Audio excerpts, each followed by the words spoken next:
in which everything is taking place, the fabric of space itself, the quantum mechanical field, the vacuum energy, whatever you want to call it. It's the thing from which all of the particles that make up our universe have emerged, from which periodically particles spontaneously emerge, even now.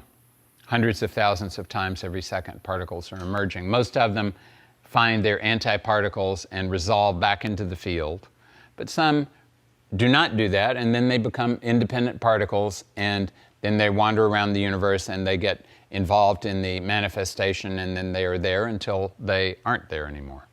So the universe is continuously, from the very fabric of space-time, it's continuing to, instant by instant, produce more of what we have here, more of manifested, externally manifested space and time, and energy and matter. The word akasha, kasha means to shine. The city of Benares in India is called Kashi because it is a luminous city, the city of light. Akasha indicates something that is shining, it's glowing, but it's, of course, not glowing in a way that you and I can perceive it, because it's much more subtle than air, which is more subtle than fire, which is more subtle than water, which is more subtle than earth. So Akasha is the most subtle of all the five elements, but it is always good to remember that it is still an element, it's still a tangible thing, it's still a manifested thing, it is still matter. This is where the modern physics and ancient physics diverge.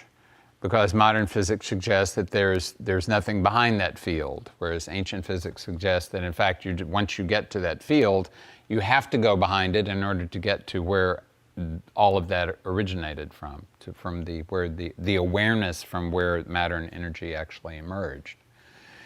So that's an important reason why we want to have purification of the elements, because we want them to be able to, we want to be able not to have the elements interfere with our ability to perceive that with our inner awareness, not with our external awareness, because that externalized awareness can only connect to externalized objects.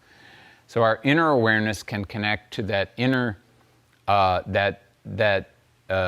base field of Akasha, and then go behind that to what it is that creates Akasha in the first place. And that brings us to the five tanmatras. Do you know the word tanmatra? Tanmatra, there are five tanmatras: Shabda, Sparsha, Rupa, Rasa, and Gandha. And these are five the word tanmatra literally means that portion. So that portion of the field of tamas. We're in the field of tamas now. We're in the field of things that are sufficiently stable that they can be perceived.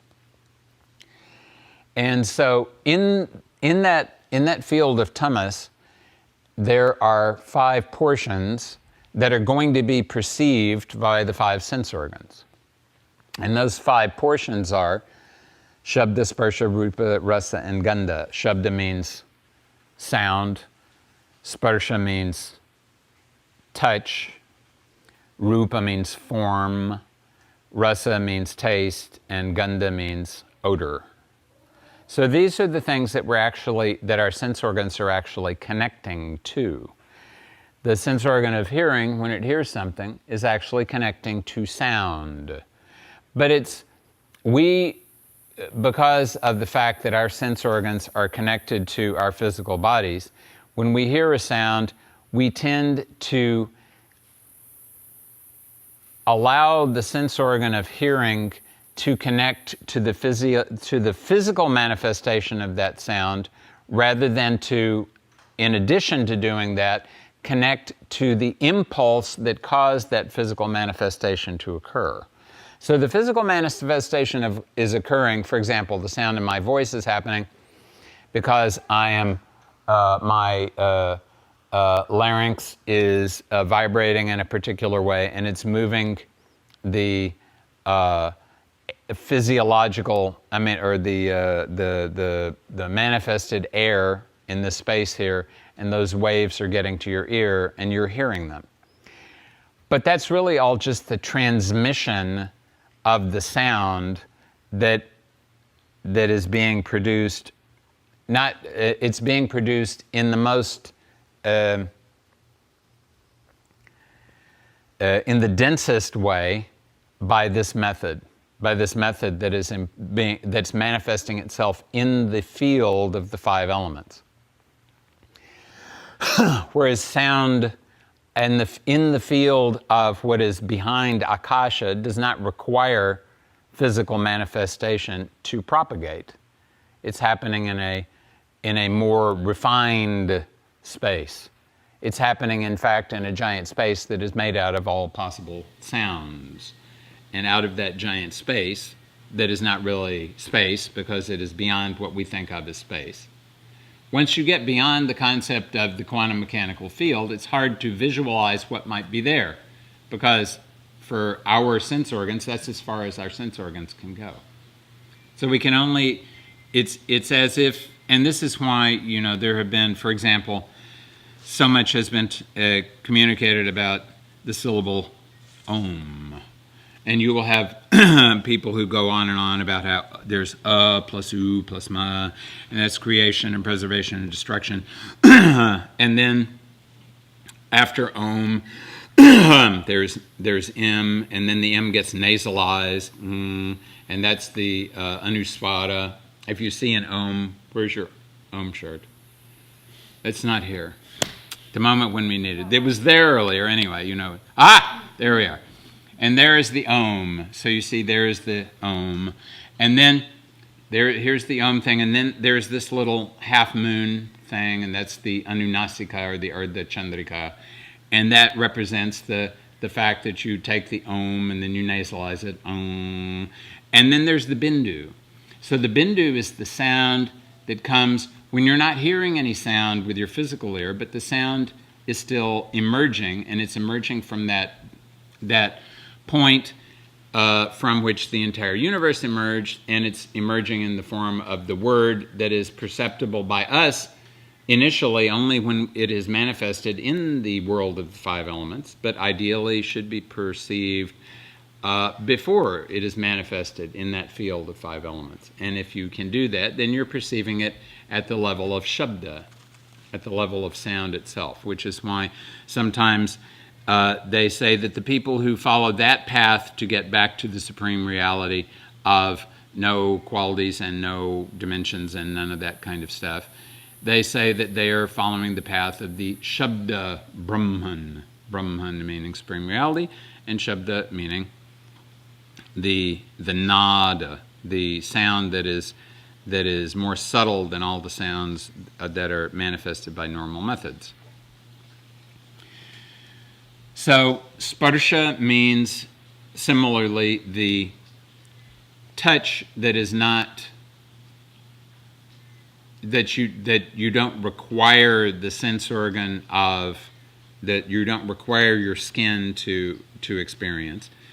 And rupa, or form is what the eye actually sees. We think of this as, we think that we are seeing something that is solid, but the eye doesn't see this as, it may tell us that it is, or our experience may tell us that it's solid, but someone who has not had that experience yet will look at it, and it is simply part of this general field of form. It starts off being form, and then as we learn more about it, then we project onto it. If I was to see this, I would assume that this was in fact filled with liquid water. It could for all I know, be filled with some sort of complicated holographic projection mechanism that's making me believe that it's filled with water. But I am convinced that it is filled with water because I've had so many experiences of it for so long in the past because I don't want to try to reinvent the wheel, or in this case the water bottle, I will just assume that that's what this is because I have had previous experience and I'm allowing my tamas to convince me that that's what this is. But it's, after all, if it was a really well-made holograph, then I would try to grab hold of it and would not be there. Even though I had convinced myself that in fact it was there, that it had heft, I would be believing, I would be projecting on it that it had this much roughly weight to it, when in fact it might not, if it was nothing but a hologram. So form is what the eye sees. Everything else that we apply to the form is being applied by previous experience, by assumptions, by all kinds of other things that are happening that we are concocting back here in order to allow us to move through the world of form as efficiently as we can. Of the five senses for human beings, sight is the most important. It's the thing that provides us really with the ability to seriously believe that all of this that we see out external to us is actually there. Yeah, hearing and touch, all these things are important, but it's sight that really for us is the thing that brings it all together. And hence the emphasis that the Vedic people put on the fire element, because with the help of the fire element, the job of the fire element is to take things from this world and that are physical and make them non-physical, or at least less physical. You will end up with some ash, which is more physical, but the rest of it will have been dephysicalized. So part of what you're doing when you worship the fire is you're trying to purify the perception of your organ of vision, not just your eyes, but your organ of vision, so that your organ of vision will be able to see the forms that are beyond or behind or anterior to or subtle to the forms that the organ of vision is not only perceiving but projecting onto. So, purification of the five elements is all about purification of the senses so that they can perceive the subtle objects first. Because then you have to go from there to be able to perceive tamas and rajas and sattva, and then go from there to perceive ahankara, go from there to perceive mahat, and then the prakriti, and then the purusha, and then beyond and so on. But we have to start from somewhere, so we start from here. And there are many ways to purify the five elements, because what you're trying to do is, of course, you're not, the elements themselves have accreted to you because you had to be born in the world in an organism that would permit you to be able to interact with the world in a positive way so you could survive long enough to be able to understand other stuff. And as a human being, why, I hear a tiny human being over there somewhere. As a human being, and I believe you, as a new father, can testify to this, a young human being is completely dependent on other human beings for a long, long time. I testify. He is testifying to that. And we were having a discussion the other day as to what was the minimum age a human being could be when they could be off taking care of themselves on their own. And we came to the general conclusion that the unusual 8-year-old, maybe if they'd been well trained, could spend a certain amount of time actually on their own and survive. But that would be the really unusual age. But even if 10, 12, and we're talking years and years and years and years, and during that period of time, the people who are taking care of us are also projecting their versions of reality onto us.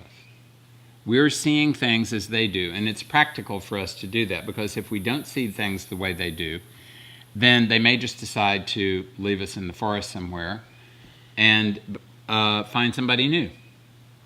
Because, especially in the past, nowadays it's different, but in the past, you had your clan and your family and so on, and everybody needed to be on the same wavelength at least most of the time if you wanted as a clan to survive.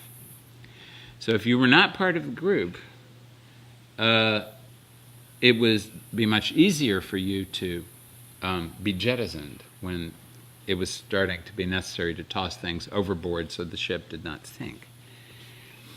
And this is why there's scientific evidence to suggest that babies are cutest at age 1, when the parents have not had insufficient sleep for an entire year, and they're starting to think of possibly doing a Moses or a Karna or a Kabir, and putting the little tyke into a large river and hoping that he would find someone who is willing to take care of him. But at that moment, if the child is very, very cute, then the parents will again sort of melt and think, oh, and then return to taking care of it for the next, well, nowadays the children go off to college and then come back with their student loans and live in their parents' house at least until age, well, at least 26, 30, 80, we don't know, but for a long, long time. So just when you thought you were getting rid of the kid, he comes back. So, it's very tempting to stay in that groove that everyone else has created, the consensus reality that's been generated by everybody. It's easier nowadays to get out of that consensus reality because that consensus reality is not being generated by everybody anymore. Now there's many, many consensus realities. So now it's easier to flit from one consensus to the next, trying them on as one likes. How many of you have heard of George Gurdjieff? And you've heard of his disciple Ouspensky? Ouspensky was a Russian. Gurdjieff was an Armenian, I think. Don't quote me on that. And there is Ouspensky wrote several books, but his most interesting book, as far as I'm concerned, was called, well, I can't remember what it was called. It may come back to me. But it was a book that he wrote about Gurdjieff's teaching methods. And this was during the period of roughly 1915 or 16 through about like 1918 or 19.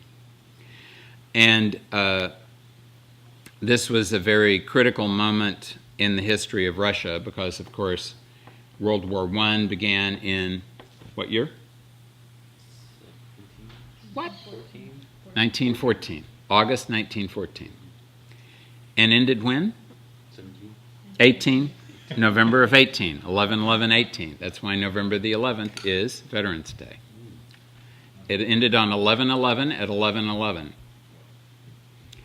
And thousands of men were killed in the week up to that. You would have thought, because everybody knew that's when the armistice was, and you would have thought everybody would say, fuck this, and put down their guns and sit around and, drink coffee or something. But they did not, because they were part of the consensus reality of there I am in the trench, and we have to continue firing giant projectiles at one another and killing one another.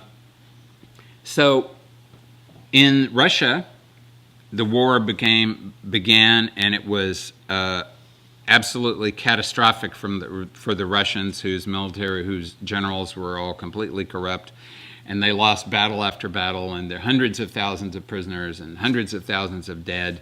And by 1917, the country was ready for a revolution, which happened, the October Revolution. But it started in March, and anyway, the whole period of time was a complete turmoil in Russia. And Gurdjieff said, this is